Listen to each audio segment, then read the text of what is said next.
Hello again, Blackbird here. So in this video I'm gonna be doing a prediction of all the upcoming East versus West 22 matches. So first up is Pettersson versus Esra Kirez. Esra has won 14 European and 11 World Championship over her 17-year career. Normally she competes at 55 kilos, but this match she's gonna be competing at 60. Pettersson is the 2023 and 2024 WAF champion, and she has had experience at East versus West with a 50-50 split performance. I expect that she's gonna try to top roll Esra, as Esra has a really strong inside game, and Karina herself has admitted that she cannot fight Esra in the inside game. So I think this is gonna be a battle of styles. Esra is gonna try to get the match inside. Karina is going to try to go for a top roll. I think that a top roll is more efficient when it comes to a super match format. So I'm gonna go with Pettersson, 3-2. Next up is Reisek versus Brigitta Ivánfi. Fia has been holding an incredible streak at East versus West, and I don't think this streak is coming to an end anytime soon. Brigitta has been improving year after year, but I simply do not think it will be enough to dethrone the champ. So I'm going Reisek, 4-0. Coming up is the match between Luka Tsinadze and Saidov. I see this as a battle between an upcoming star and like a seasoned veteran. Saidov currently has 15 years of arm wrestling experience. He has won the WAF championship once, and he's been a 4-time Asian champ, I think, and also he's currently the #1 North American lightweight puller. He can adjust to any technique, and he's also claiming that he's the strongest that he's ever been. However, Luka Tsinadze is a 22-year-old Georgian arm wrestler. He's been pulling since 2022, and his rise has been absolutely crazy. He has won the gold and silver medals during his first WAF, and he now holds 5 WAF medals, gold medals. So I think that Luka Tsinadze is gonna win as the exponentially rising, constantly improving athlete. I think he's gonna be on a different level.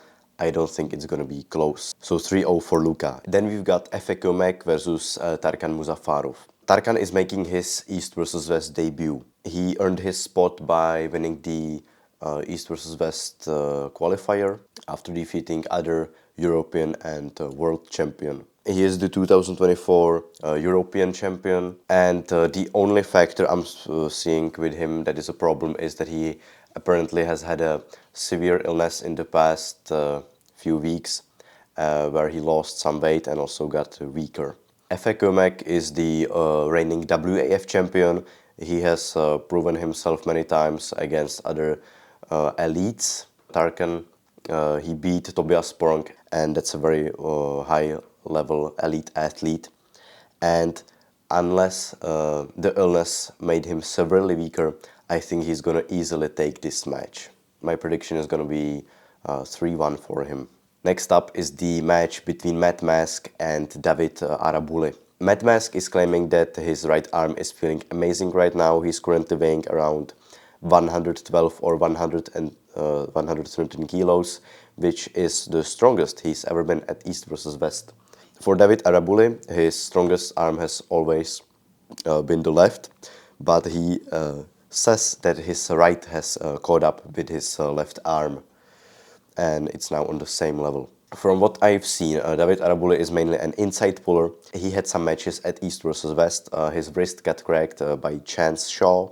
He also lost to Laklan in the past, also lost to Ivan Matyushenko. And I think the most important factor is the fact that he got cracked by chance. Because if he got cracked by chance, I think his wrist is gonna crack like butter in a match against a high-posting, long-levered top roller like Matt Mask. And unless he can somehow engage in an effective flop, I think Matt Mask is gonna steamroll him. I'm going 3-0 for Matt Mask. Moving on, it's getting more and more interesting. Now we've got a match between Nugo Chikadze and Bogdan Stoica. I see this match definitely going inside in a hook. From what I've seen, both athletes are very explosive, deep inside pullers. Bogdan Stoica relying a little bit more on the shoulder. Nugo Chikadze more, I would say, he goes a bit more outside with his bicep and his dragging motion. There are some factors which may change the result of the match. Nugo has to lose 12 kilos to get under the weight cap, but he says that it won't be an issue. Bogdan doesn't have to cut nearly as much because he is, I think, 98 kilos and the match takes place at 95 or maybe 100. Yeah, maybe 100. In this match, I'm definitely going with Nugo. Nugo has proven himself or even destroyed higher level opponents than Bogdan. Bogdan has just recently stepped on the stage at East vs West where he competed and beat Paul Lin. Meanwhile, Nugo had a title match against Petrenko. He also seems to be really motivated. He said that he feels like arm wrestling is simply his life and he is ready for a rematch against Petrenko, or he's really motivated to get it. So for me, it's going to be like 80-20, 3-0 for Nugo. Moving on, once again, Pork Chop or Curtis Cameron versus Petr Čeleš. For those who don't know, Pork Chop is a seasoned Canadian arm wrestler who trains at the Ottawa High Hookers.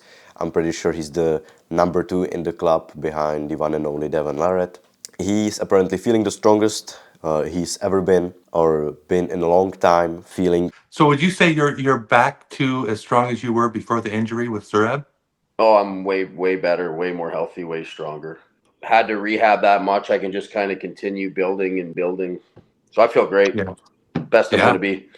He's an inside puller. He relies on his strong side pressure and arm strength. Petr Čeleš, he's 25 years old and he's going to be making his East vs West debut. He's been arm wrestling for nearly 10 years, won the European Championships. He was also second at the World Championship, just behind Krasimir Kostadinov. He's a very strong top roller, very good at cracking the wrist, has a strong hand.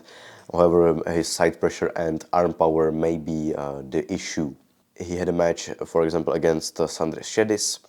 He took a hand control of Sandris, however, he wasn't able to finish. My prediction is that Petr is gonna crack Curtis Cameron and he's gonna win the match. I'm gonna give it like 70-30 for him.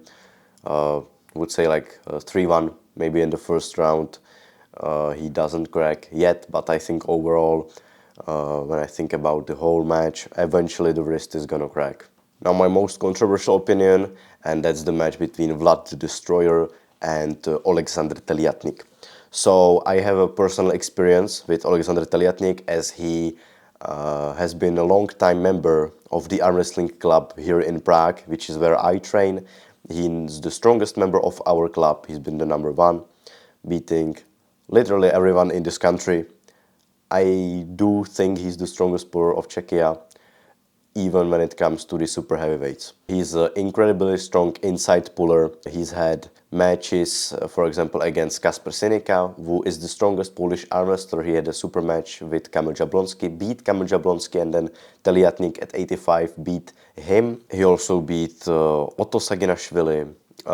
Before he got banned, he had really good results at the WAF championships. He was second, but then due to the political situation, he couldn't compete anymore. So beat Leonidas Arcona in a tournament setting easily. Also Vladimir Mayorov, who is a puller who had a very good super match against David Samushia. Alexander Teliatnik is coming incredibly confident in this match. He's been visualizing, manifesting.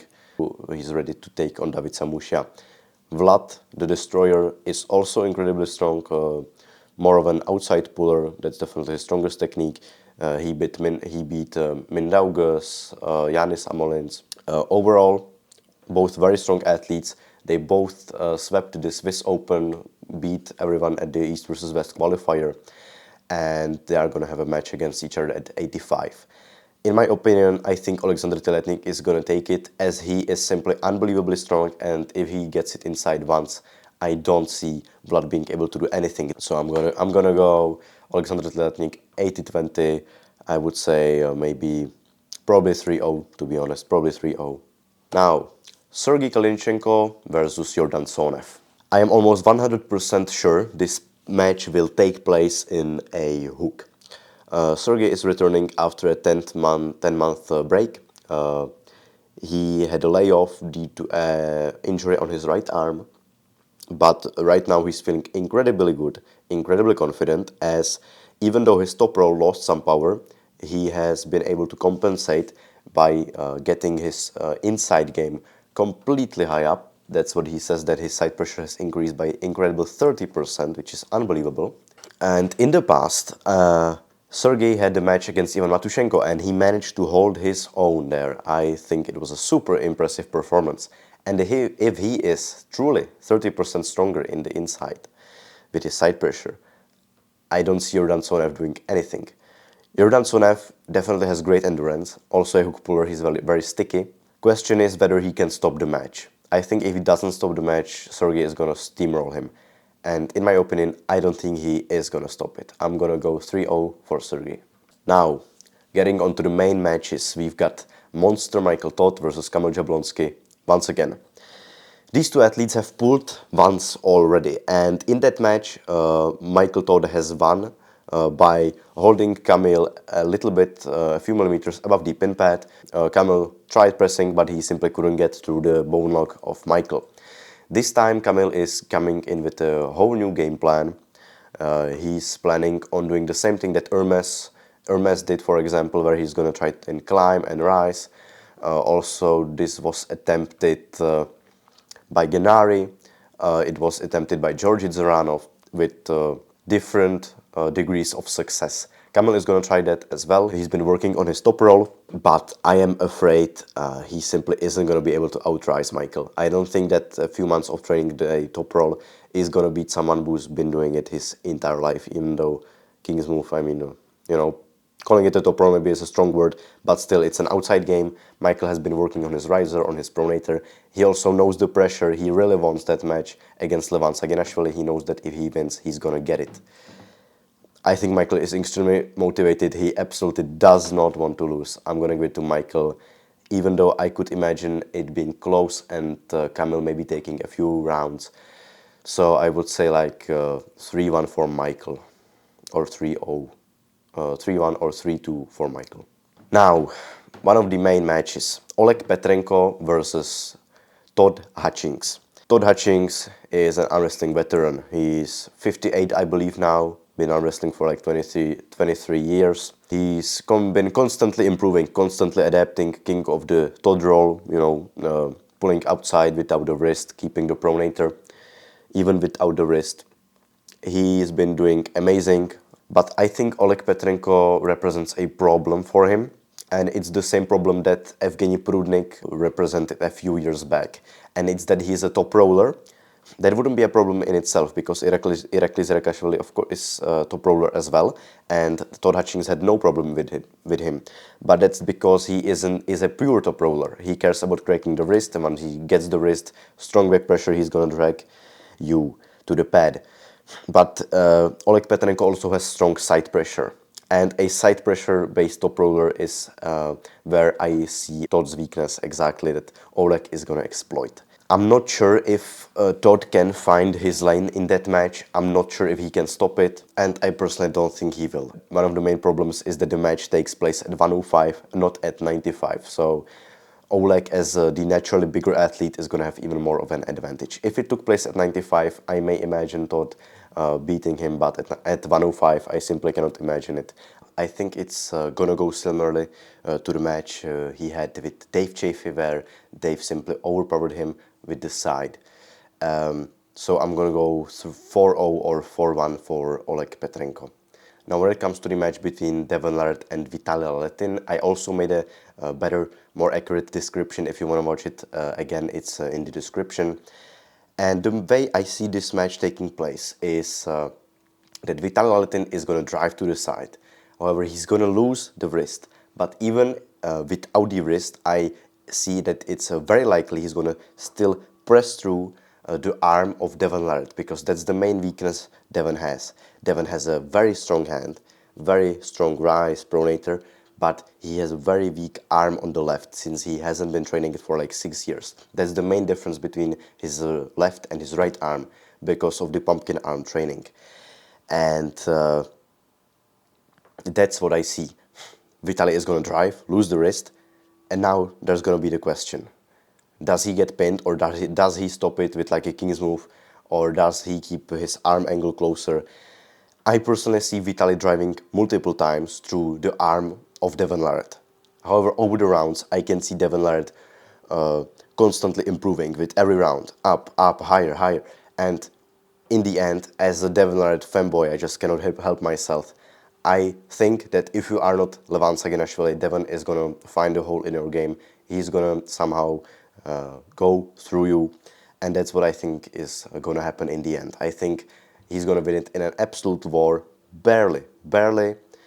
But yeah, I see him winning in the end. It's going to be a problem for Devon.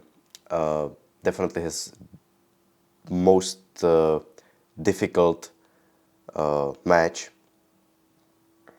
when it comes to the stylistic ways of pulling it. Vitaly has a higher forearm, longer lever. But Devon is going to be coming at like 300 pounds, the largest he's ever been, quite possibly. It will be a problem for Devon, but I think somehow, some way he's going to find a way. So that's everything from me for today. Definitely get the East versus West 22 tickets. I'm going to be there in person in Vienna. Maybe I'll see you there. So that's everything from me for today. Thanks a lot for watching. Bye bye guys.